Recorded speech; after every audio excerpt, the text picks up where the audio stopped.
Hello everybody, I'm Tyler Sajan. And I'm Matthew Vasilakis. And this is the Resource Tracker. Calendar tracking. Many corporations have trouble with scheduling issues. They have many different departments, many different meetings, many different people, a ton of different things. Sometimes they double book entries and people get confused and miss sending out invites for meetings. The Resource Tracker offers a solution to all these through Excel VBA and addresses this problem straight on. There's a lot of material, so we'll try and move quickly. There's an add and track upcoming events, month-end freezes, vacations, holidays, so you can see when people are gone and when people are here. And it displays these events on a calendar for the team to easily view across all departments. It lists all the team members and their contact information, so you can contact somebody in a different department if you didn't know what their number was. And it has an archive event function. Main functions. There's a sort events function, an archive function, and an add event function, which will add to the calendar in the database. And it has an option to send a push notification to an Outlook email, as well as add multiple entries without stopping. So how the program works, when the add event button is selected, the Excel user form appears asking you to enter in a bunch of information like date, start time, description, who to, resource. So data validation was very important for this project to make sure people are putting in the right dates and times, which I will show you when we start the program after the slide. If the send event to my Outlook calendar is checked, these three fields pop up and ask for an email or emails, as well as a body and location. And then when you hit the add event function, it'll ask you to add another event if you'd like, or click done. When you click done, you can see the calendar has populated, as well as an Outlook email has been sent for an appointment. So we're going to show you real quick how the program works. So the first thing we're going to do is we're going to add an event. We're going to put in a crazy date to show you some data validation. We're going to put in a start time of 2 a.m. and a crazy end time of 1 a.m., which is not possible. We're going to, we're going to leave the description blank. We're going to send this to an email. We're going to put tie at body. We'll just put some text, location, Rochester. Oops. Okay, we're going to click add event, and the data validation will say enter a valid date description. Okay, we'll put in tomorrow's date, and we'll put a description, test. We'll try it again, add event. Oh, please enter a time that is no later than the start time. You know what, let's just leave it blank and see what happens. Nope. No good. So the validation needs to make sure that you are having an event at the right time. We'll change this to 3. I know I have another event in there. And then the email, watch this. We'll click add event. The email is not valid. There's an @ sign and there is no .com. So I'm just going to put my email in here. And I'm going to have Matthew put his email in here as well.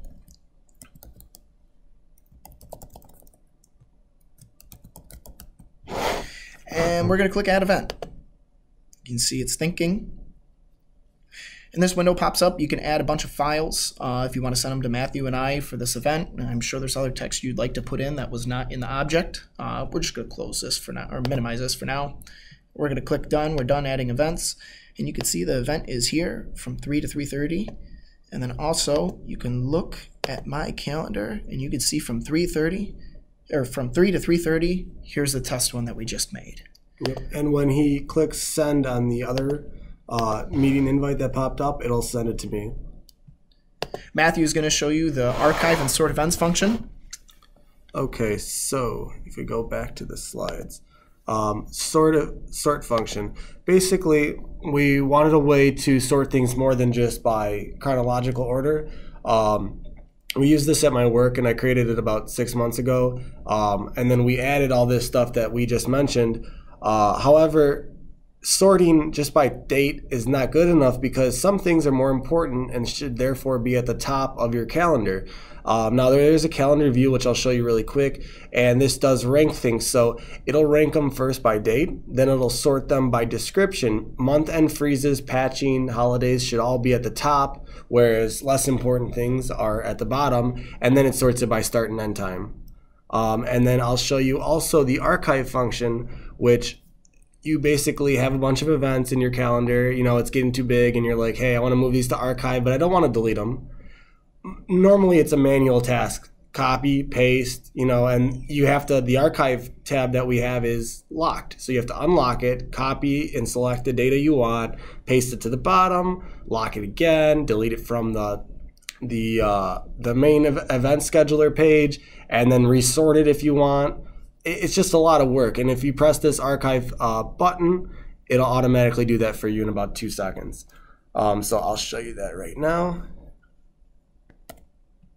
Let me pull this up. Okay, so the sort events. Now you can notice that some of these are out of order. Right here you have 6.1 and here you have 6.12, and obviously they're not in the right order. And you hit sort events, it automatically ranks them. And you can see in here there are some things that are for the same date. Now this is at 3 a.m. so this should have technically, if it's sorting by time, been at the top. However, patching is more important, and so is code deployment than some random keyword test. So it sorts them in the correct order based on the algorithm. And let's say we wanted to archive them. Today's date is 6/11/2018. So it'll take all of these up to the day before. So 6/10, and you hit archive. Now it asks you, are you sure you want to do this? You hit yes. It runs, grabs everything, boom, all set and done. So you have 6/12 and on because there was no 6/11, otherwise it would have been there. And in the archive tab right here, let me just scroll over, somehow it got over. You have all your events, and these are the newest ones right here at the bottom. Now these ones are not sorted right now, but you could go in and sort them. We had manually entered some in earlier just to test this. But if you come back in here, now this is the calendar I was telling you about. So you have your event scheduler. Really quickly, go back there.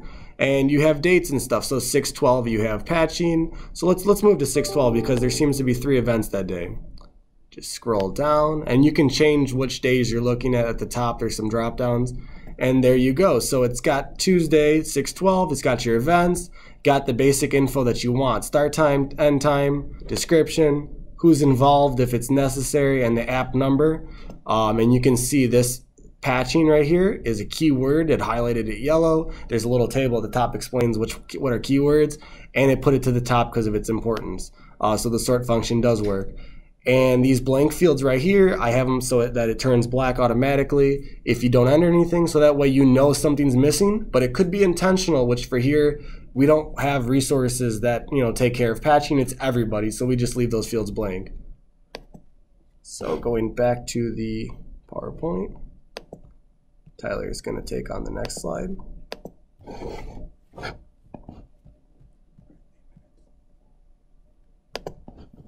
So the capabilities and limitations. This program allows for a user to have a nice clean view of all upcoming and past events and makes it able for them to send the event via an Outlook meeting to others. So this way you don't have to enter it into the database and then pull out your phone and enter it into your Outlook email so you have a second copy. The resource tracker can add multiple events at one time and send them to multiple recipients as we have shown at the same time, which is better than entering one by one and sending to each person for one meeting. One big limitation for the program is the sender needs to have an Outlook email in order to send the invites. You can't use Gmail or another program because Excel's VBA uses Outlook exclusively. So there were 2 main challenges with this project. One of them was sending these emails and invites to Outlook. So basically there's a My Outlook object that we used. It didn't respond well to newer and older software differences. So we had to kind of play around with it to make it work.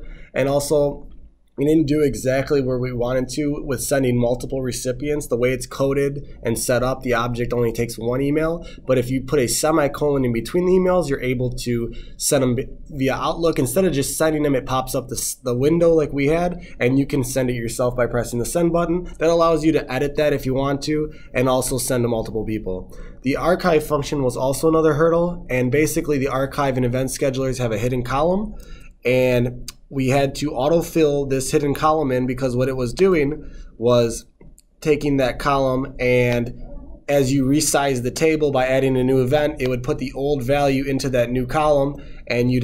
with multiple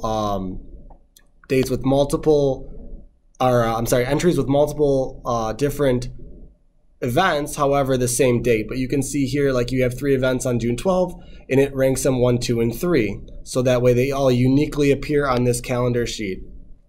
And that is our presentation, and we thank you for watching very much.